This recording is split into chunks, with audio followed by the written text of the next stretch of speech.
Halo organizer, kembali lagi sama gue di sini untuk kita event talks. Ini tumben-tumbenan banget nih, khusus untuk tamu gue yang satu ini. Dia gue yang datang ke tempatnya dia. Jadi biasanya gue syuting di studio gue. Nah sekarang gue sampai rela untuk datengin dia karena dia waktunya susah banget. Namanya Mas Erik. Gimana keseruan gue ngobrol sama Mas Erik? Kita saksikan setelah bumper gue yang berikut ini.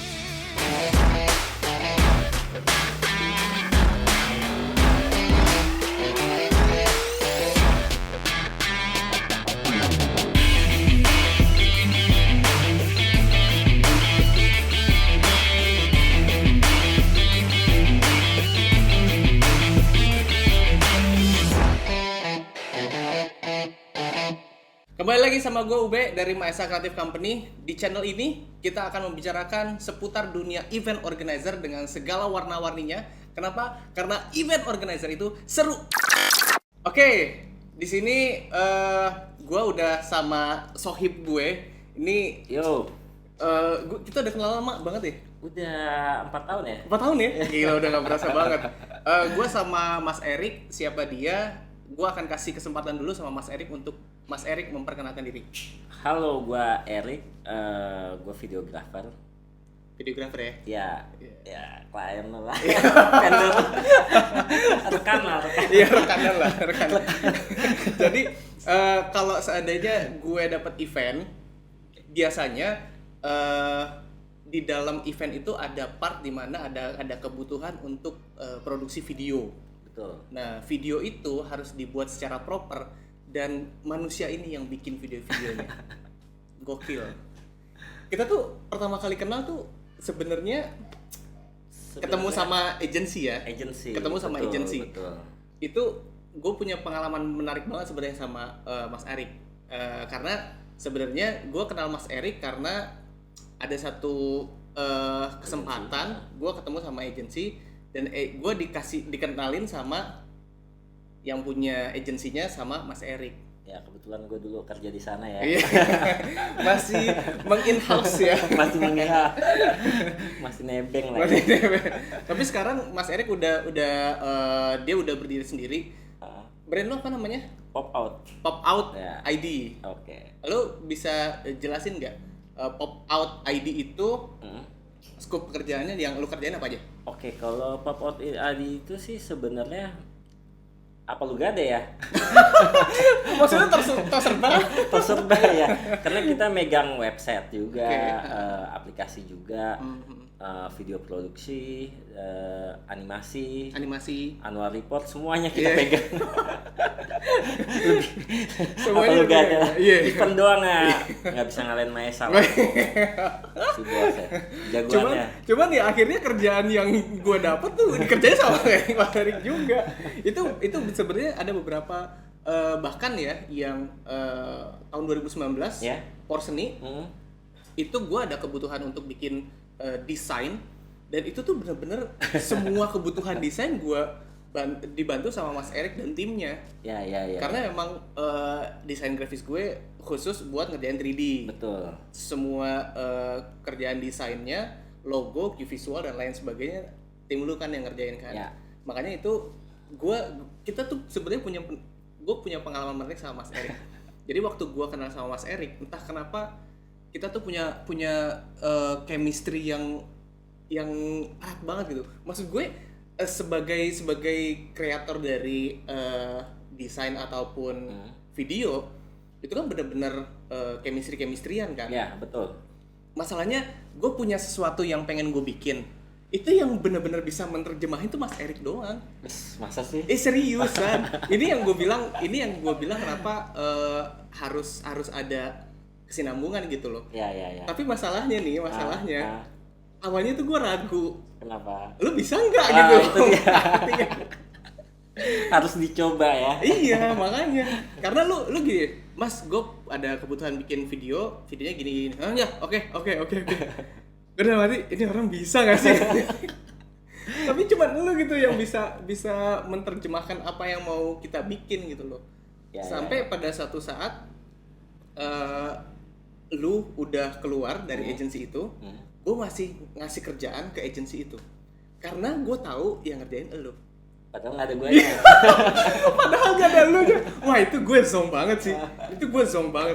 Sampai kan gue bilang kan sama agensinya, sama AE-nya, kalau ini bukan Mas Erik yang ngerjain, kerjaannya gak gue kasih. Serius Mas. Itu apa ya? Waktu apa ya? Mea ya? Iya Mea. Oh iya. Waktu Mea. Iya. Itu bener-bener karena lu tuh bener-bener penyambung lidah gue gitu loh. Tapi gara-gara lu tuh gue jadi balik lagi ngantor di situ. Gue ditelepon disuruh balik, gue cuma ngantor buat ngerjain itu. Enggak, tapi maksud gue kan gue maunya lu yang ngerjain kan, bukan agensinya masalahnya, karena elunya gitu loh. Tapi yang gue nggak tahu adalah pada saat itu lu udah nggak di situ.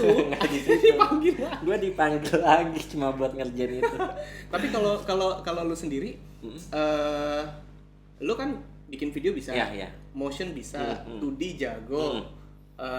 Ini lu awali semua ini dari mana sih? Gua awali pengalaman semua lu itu dari nekat. Emang ada ya? Tolong dicari kuliah jurusan nekat. Karena gini, basicnya gue tuh manajemen ya. Itu jauh itu. Gue bukan orang kreatif. Lu bukan anak di kafe? Bukan. Gue manajemen. Awal kerja itu gue desain grafis. Awal kerja? Iya, sebagai desain. Itu juga belum bisa desain gue. Gue ngakunya ya bisa. Seminggu itu gue belajar, udah akhirnya bisa lah tuh grafis. Ya 2 tahun lah gue grafis. Gue kerja di Postpro di dekat Barito lah. Nah di situ gue belajar, oh gini tuh video, oh menarik juga ya. Gitu.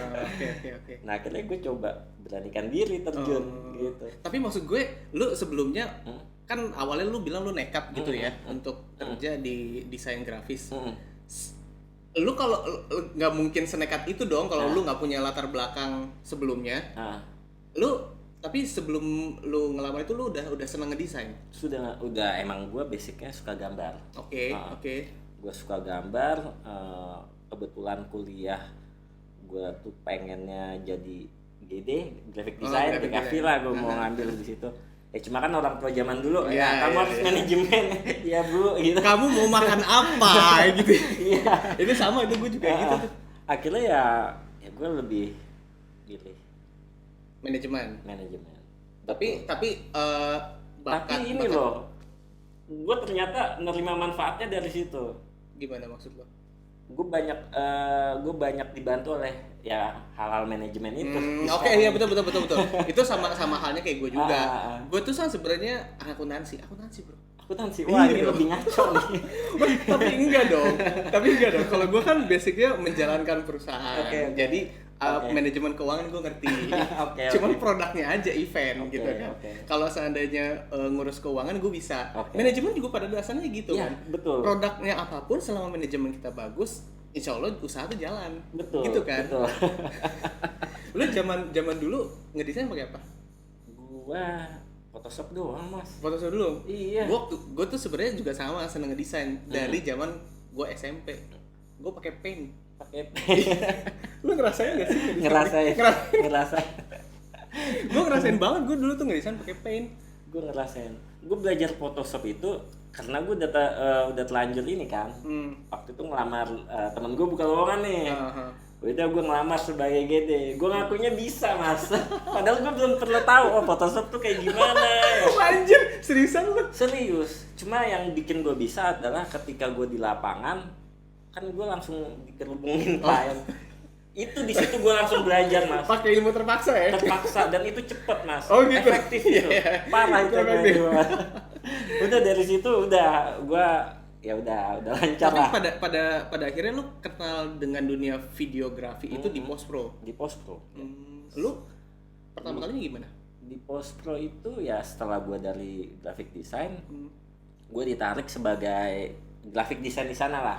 Sebenarnya gue bukan buat video di sana, tapi buat bikin kayak grafisnya, terus mereka yang gerakin. Oh gitu. Awalnya tuh seperti itu. Iya. Lama-lama kok gue boring ya bikin grafik, gue yang gerakin. Gue pengen gue semua aja deh. Ya udah, gue pelan-pelan gitu. Belajar di situ ya. Sebenarnya sih belajar tuh bisa di mana aja ya, Mas. Betul. dari YouTube kayak YouTube banyak sih. Betul. Kita tinggal ngembangin aja sih sebenarnya. Feel-nya kayak gimana gitu. Dan ini selalu ini lagi-lagi ya. Lagi-lagi gue selalu bilang ketika gue event talks, orang-orang yang berkecimpung di dunia kreatif itu benar-benar dia memaksimalkan soft skill-nya dia, bukan dari jalur informal. Bukan dari jalur formal ya, dari pendidikan. Ada gitu. Tapi lebih banyak lagi buat orang-orang yang nekat seperti manusia ini. Tapi ya tetap dengan perhitungan lah. Ya. Karena gini, kalau gua waktu itu nerima video animasi. Kemungkinannya ada 2 nih. Kalau gue berhasil, gue bakal dipakai terus bikin animasi. Kalau gue gagal, nama gue jelek di dunia freelancer. Gitu. Langsung punya cap gitu. Iya, karena yang gue tanganin agensi yang lumayan gede. Oh gitu. Ya, jadi kalau gue gagal di situ, habis nama gue. Udah gue in-house lagi. Tapi sebenarnya dunia freelance untuk agensi itu benar-benar terbuka luas banget ya. Luas. Karena misalkan katakanlah ada satu agensi, dia nerima orderan tuh banyak. In-house yang kerja di satu agensi itu belum tentu nampung semua kerjaan. Bahkan lu bilangnya nggak akan nampung lagi. Menurut gue belum tentu nampung. Dan itu pasti pada akhirnya perlu rekan-rekan freelancer lain gitu kan. Betul. Wah gila sih itu. Kalau software yang lu pakai buat 2D lu pakai apa? Kalau 2D ya After Effects lah standar. After Effects ya. Kalau buat editing video? Cinema 4D. Kalau editing ya Premiere Pro atau Premiere Pro sih sekarang. Kalau dulu zaman di studio gua ini lupa gua namanya. Final Cut Pro. Ya, Final Cut Pro. Yang 10 tuh. Cuma ya kesini-sini ya udahlah Premiere Pro ya. Lu basisnya Adobe berarti? Iya. Biar sinambung. Masalahnya gue enggak ya. Gue kalau 2D itu Corel Draw. Corel. Gue anak Corel. Oh gitu. Aduh gue nggak bisa sama sekali. Terus gue kan mulai ngedit video juga. Pakainya Final Cut Pro. Iya. Soalnya Adobe gue bingung. Kalau lu udah ngerti basicnya Photoshop lah ya. AI itu lu pasti gampang belajarnya kan. Apalagi ke Adobe. Gue kemarin sempat ada juga Adobe di laptop gue. Nggak ngerti gue. Akhirnya gue pindah ke Final Cut Pro. Tapi kalau Final Cut Pro yang baru justru gue malah nggak tahu yang tampilan sih. Kalau yang lama gue tahu. Oh gitu. Karena editor dulu kan pakainya yang lama kan. Iya. Lebih enak tau mas. Lebih enak. Sebenarnya sama aja ya. Oh gitu. Ya beda outputnya aja lah. Iya. Beda output. Tapi gue juga kan baru-baru awal-awal pengguna kan. Jadi gue belum terlalu familiar juga. Masih ngeraba-ngeraba banget. Gitu sih. Dan kalau misalkan buat masalah syuting-syutingan, lu sudah jadi sutradara bapak ini satu. Ya. Keren banget. Ternyata jadi talent tegang ya. gue bisa ngedirect mereka, ternyata gini ya jadi mereka ya gitu ya. Padahal ini cuma ini cuma podcast doang. Iya, nggak ada directnya apa-apa. Sampai keringetan loh. Aduh, lu pada project apa yang lu dapat pertama kali yang akhirnya lu direct sendiri? Awal itu gua Wika. Langsung project. Wih gila. Langsung project lumayan sih. Langsung ya itu insiden atau apa lah gua berani megang itu. Tapi itu berarti kan gini mas. Artinya kalau lu jadi apa sih basic dasar yang lu harus punya supaya lu bisa ngedirect. Apakah lu harus bisa bikin skenario dulu, apakah lu ngerti kamera movement dulu, apakah dari angle dulu apa dari mana? Pertama konsep ya. Lu harus bisa bikin konsep. Gua harus udah tahu konsepnya. Sebenarnya tuh ngedirect kalau udah ada konsep tuh gampang. Bener. Kamera movementnya mau kayak gimana kan lu udah tahu sendiri. Apalagi lu udah bisa editing. Nah lu udah bisa editing lebih enak lagi ngedirect tuh. Ada misalnya ini harus online yang ngerjain nih, kayak ada signage yang harus gua hilangin. Oke ini masih bisa, nggak perlu dicopot misalnya gitu. Masih bisa di online gitu. Ya karena kita udah tahu dapurnya kan gitu. Jadi lebih gampang sebenarnya. Jadi setiap kali gue event talk sama narasumber, gue tuh pengennya setiap narasumber gue tuh ngasih insight atau ngasih sedikit paling nggak informasi dasar lah sama para netizen dan subscriber gue. Subscriber gue udah 40 juta. 40 juta, wow, parah ya. Tapi Ahmad aja belum. Tapi mungkin nanti ya. Hati-hati. Jadi lu boleh nggak jelasin step by step untuk lu bikin video? Itu biasanya bilangnya apa ya? Workflow ya? Workflow okay. Lu kayak gimana sih kalau lu bikin satu video? Kalau gue pertama konsep dulu ya. Konsep, script, storyboard. Oke. Storyline dulu, habis itu baru storyboard. Oke. Dari storyboard itu berarti udah bisa syuting tuh ya? Gue harus reading dulu. Oh, reading. Gue harus reading dulu. Okay. Biasanya sih gitu. Gue 2 hari sebelumnya lah. Kalau 3 hari apa kan kadang kan klien gue kan corporate. Yeah. Nggak semuanya pakai talent beneran gitu. Kadang talent internal gitu. Iya, betul. Kita kan kalau talent internal kan kendalanya kan kadang ya kita harus ngederek dianya. Iya, betul. Ekstra kan. Betul. Jadi kita perlu reading dulu buat mereka tuh. Oke. Biasanya gitu. Barulah eksekusi lah. Setelah reading udah ngerti dan lu juga udah lu kalau syuting di corporate butuh ranking nggak sih? Butuh, pasti. Oh, lu juga ya? Butuh, pasti. Karena kita harus nentuin ini nanti scene ini di mana nih? Scene ini di mana nih gitu. Oh, habis itu baru lu syuting, baru eksekusi. Itu produksi ya? Iya. Nah, setelah produksi itu juga banyak ininya nggak sih kalau syuting tuh banyak dinamis nggak sih perubahan pasti ada. Kadang kita udah bikin story-nya tiba-tiba di lokasi minta rubah skrip itu ada loh mas. Jangan salah, waktu kemarin loh mas. Ingat gak? Gue punya pengalaman lucu soalnya. Jadi ada salah satu klien gue. Iya. Klien gue kan banyak gitu. Amin. Gue untuk produksi video gue pakai jasanya Mas Erik. Ya. Ini gue cuma denger ceritanya doang karena gue ngurusin eventnya, lu ngurusin videonya gitu. Betul. Tiba-tiba gue denger besok syuting. Oke. Syutingnya di mana? Lapangan basket. Ya. Udah nyampe lapangan basket, hujan. Habis itu pindahnya ke ruang meeting. Ruang meeting ya. Benar. Udah nyampe ruang meeting, bosnya ngamuk. Pak, saya nggak mau syuting, besok aja balik lagi. Ya udah Pak, terserah Bapak. Wah, itu gue sih padeng lu dengerin lu. Mas gak jadi syuting, kenapa? Bosnya nggak mood. Serius lu? Terus gimana? Ini lagi siap-siap pulang. Ya. Aduh, hal-hal itu kadang-kadang terjadi. Kadang-kadang nggak selalu terjadi, cuma kadang-kadang aja. Ya tergantung inilah. Ya tergantung. Cuma itu biasanya kan kalau ya corporate lah. Kalau TVC kan beda lagi. Kalau TVC lu bisa ngatur waktu sendiri ya? Iya. Dan karena kita lebih produksinya juga lebih teratur lah. Karena kalau seandainya corporate kan butuh banyak talent internal gitu ya. Betul. Internal yang kadang-kadang justru kita sebagai yang produksi menyesuaikan waktu mereka. Betul. Gitu ya. Betul sekali. Itu dinamis atau bangke sih? Ya kalau saya sih udah biasa. Ya wajar lah. Wajar aja. Yang penting ya jalan. Yang penting order ya. Yang penting order. Nggak jadi nggak order lagi. Dan nanya enggak.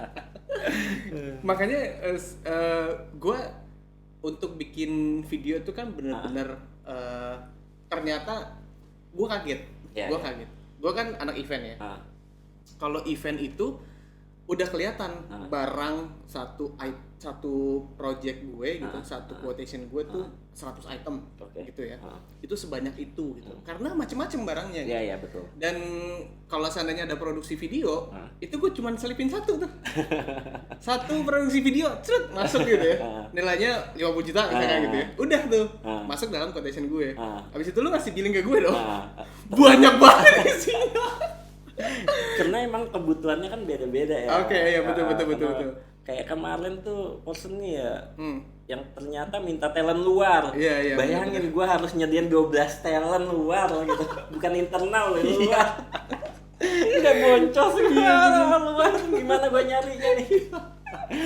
Itu yang gue sebenarnya kaget banget. Sebanyak ini itemnya, dan ternyata memang betul. Dan ternyata memang benar gitu, memang sebanyak ini. Dari mulai sebelumnya praproduksinya, terus sampai ke produksinya, sampai ke post pro-nya. Jadi satu item istilahnya gini, kita nggak bisa meremehkan satu kerjaan video gitu ya. Let's say kita misalkan cuma bikin TVC yang cuma 1 menit atau bahkan cuma beberapa detik. Tapi secara produksi itu itemnya banyak dan effortnya tuh luar biasa gitu. Nggak semudah yang dibayangkan. Nggak sesimpel itu ya, ternyata. Nah sekarang gini, kalau dari eksekusi sebuah produksi lah, let's say berarti syuting.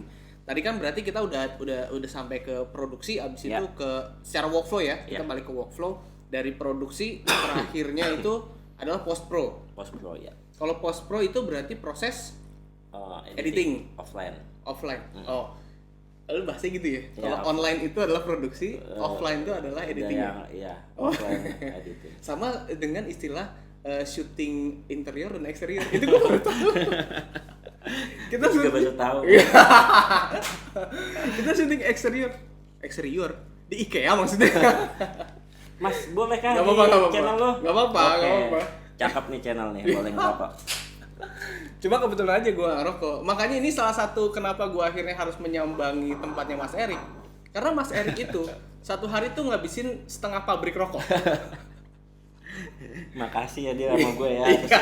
Laku dia rokok. Iya. Kalau studio gue kan AC nggak bisa ngerokok kan. Makanya dia nggak pernah mau ke kantor gue. belum ini. Kalau mau syuting ke tempat gue. Iya sih. Nggak bisa ngerokok. Kalau buat post pro, editing, lu kan tadi udah pakai beberapa software tadi. Iya. Pernah nggak lu ngalamin ngedit yang sampai sulit banget? Hampir semua sulit. Oh gitu. Karena tapi kan maksud gue, lu kan udah punya punya storyboardnya gitu. Iya. Kadang itu ya tadi yang gue bilang, yang tiba-tiba ada perubahan di lapangan gitu. Ya itu udah pasti harus dipersiapkan tuh yang kayak gitu tuh. Gitu. Betul. Lu biasa ngasih jatah buat ngedit berapa kali? Revisi itu biasanya 3 ya? 3 maksimal 3, ini kata Mas Erik loh. Jadi buat anda klien yang minta revisi sampai 17 kali siap-siap dapat bill tambahan.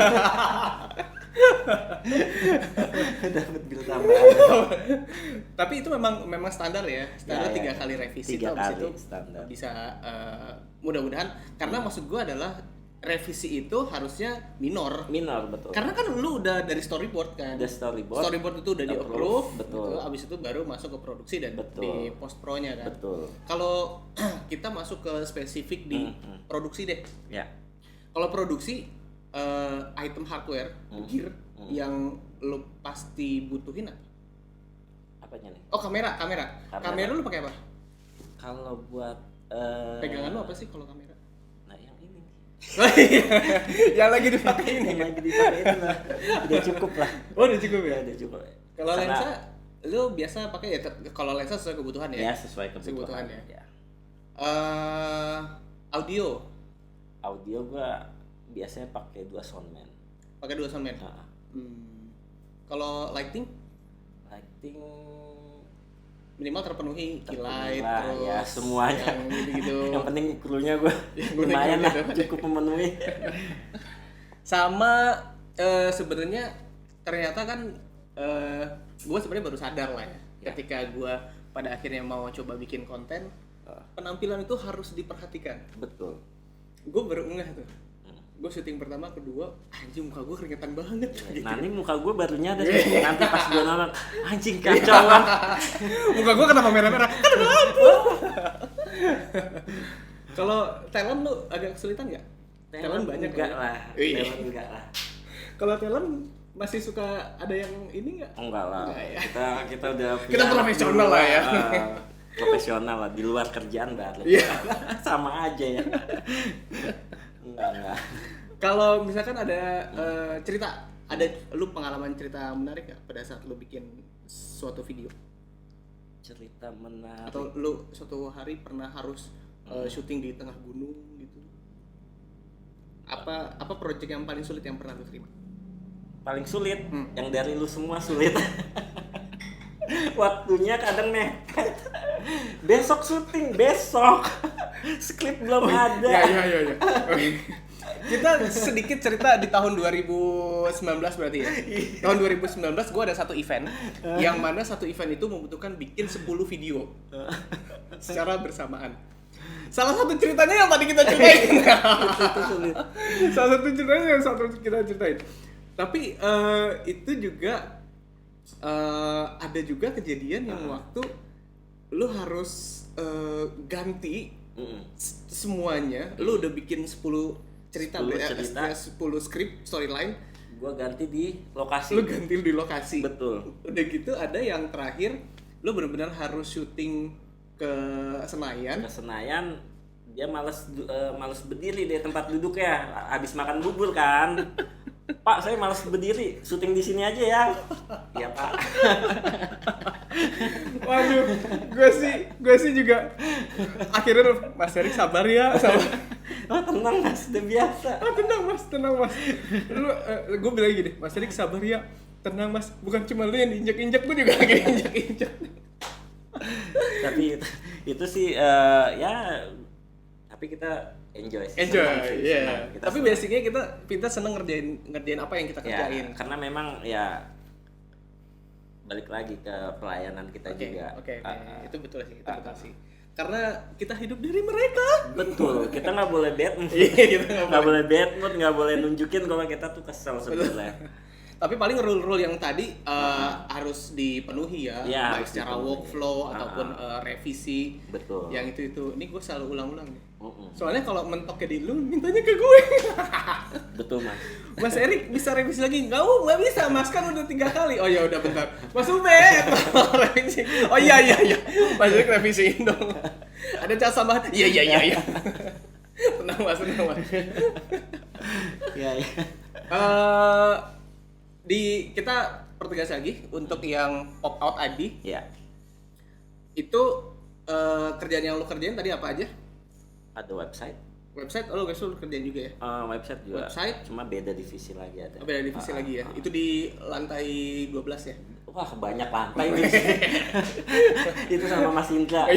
Kapan-kapan ngundang lah. Oh iya, lo pasti lah. Karena sering juga tuh. Nanti kita ngobrol sama Mas Indra. Di lantai 45 ya. Banyak banget di sini lantai. Terus lu pernah ngerjain di Pop Out Adi ada ngerjain apa lagi? Website iya, 2D iya ya. 2D iya. Kalau 2D kan biasanya bikin materi buat flyer gitu sih. Ya. Sama banner itu kan juga banner juga sekarang kan buat banner website gitu-gitu kan. Itu juga bisa sekarang lagi megang annual report sih Mas. Syutingan lagi susah Mas. Syuting lagi sih. Iya. Maaf ya Mas. Lagi PSBB jadi harus jaga jarak. Butuh syutingan saya. Sama Mas saya juga butuh event Mas. Gitu. Cuma ya kita lagi annual report. Cuma ya kurang lebih kangennya kebayar lah. Walaupun cuma ada foto BOD, BOC ya. Sensasinya mirip-mirip kayak lumayan lah ya.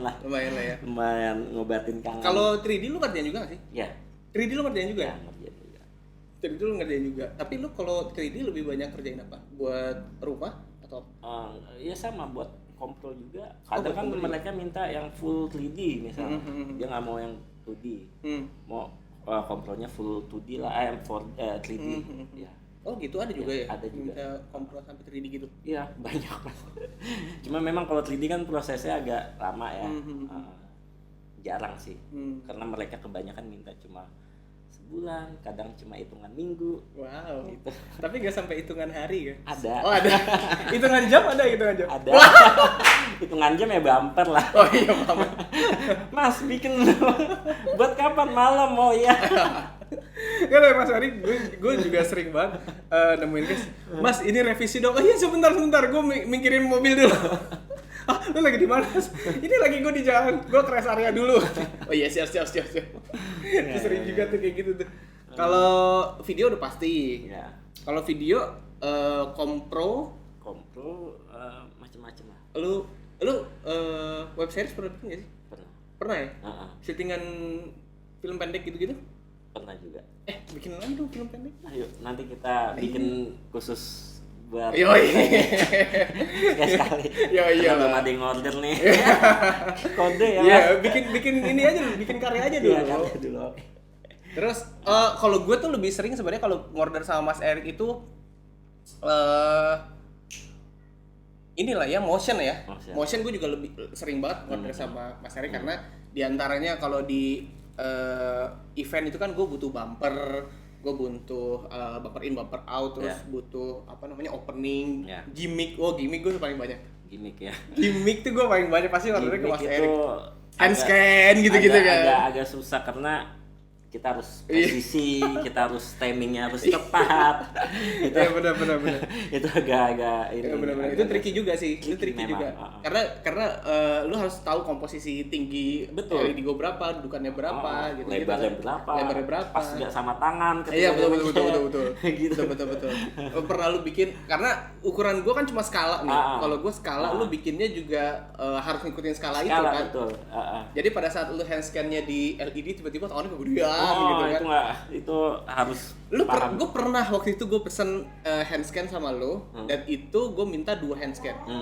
Lo bikinnya kanan kiri dong. Dan sedangkan gue mintanya dua-duanya kanan. Gitu. Mas, ini kanan kiri.